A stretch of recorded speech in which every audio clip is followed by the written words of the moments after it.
Hello there. Once again, this is Anton from Anton MLB, taking a look at some, well, they're Archie comics, but they're not really like the Archie group. These are kind of like fringe comics that weren't really, I don't know that they weren't in Riverdale. They just weren't part of Archie's clique of Betty, Veronica, Jughead, Moose, you know, Reggie, that type of deal. Our special guest action figures today are Cammy and Chun-Li from Street Fighter. And the comics we're going to be looking at is basically three big Archie titles that are not part of the main group. And that is Sabrina the Teenage Witch. I picked these things up here in a local trade from a guy. Was very, very happy to get them for $1 a piece, especially since these are 35-cent covers. This is old stuff. I have not read a ton of Sabrina the Teenage Witch stuff. I used to watch the TV show because I had a big crush on Melissa Joan Hart, and I really thought the cat was funny. Salem was awesome. He looked like crap the first couple seasons, but then they fixed the machine and he looked better. So anyway, did not pick up a ton of these. I only picked up 4 issues. That's all I could get. But this is a comic that anytime I see it in the stands or in a bargain bin or even not in a bargain bin, this is one of the few titles that I will pay like good money for. Katy Keene is basically a comic book character that is, well, it's Katy Perry before Katy Perry. She looks like her, she dresses like her, does all the same things as her. There's actually, if you look it up online, there's like a whole conspiracy about how she's really just ripping off Katy Keene, but still, it is a comic I will pick up anytime I see it, if I can afford them.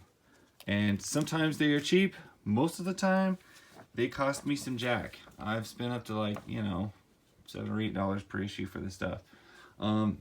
This one is a little weird. I bought it because this cover is so fantastic. But it is not an Archie comic. It's by Red Circle Comic Group. This is 1983, and it's $1. And I don't know if you know your comic history really great, but $1 in 1983 for a comic, that was a lot. So I don't know what the deal is with that one, but I was super happy to get it. I think I only had to pay a couple bucks for it, plus some shipping. And Josie and the Pussycats, I had a working knowledge of Josie and the Pussycats. I used to love the old TV show. The cartoon was great. And then like the movie came out in the late 90s, early 2000s, whatever that was. Absolutely love that film, and their books have been much harder to get ever since then. But I still track these things down anytime I can. Definitely a worthy comic book.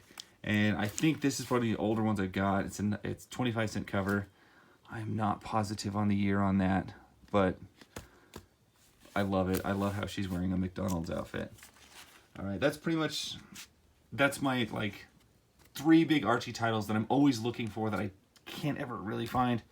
And then I wanted to share something with you. I do not have the whole series, but these are so fantastic and odd that I have to share them. They are by Dark Horse, and it's Archie versus Predator, and it's Betty and Veronica, and a Predator, and honest to God, it's a Predator.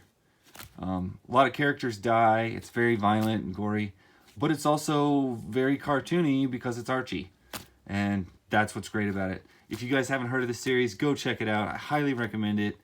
As I highly recommend all of these comics, definitely recommend anytime you see Josie and the Pussycats or Katy Keene, snag them. Man, these things are getting harder to find and more valuable by the day, it seems like. Harder to come by. Highly recommend these books. Check them out.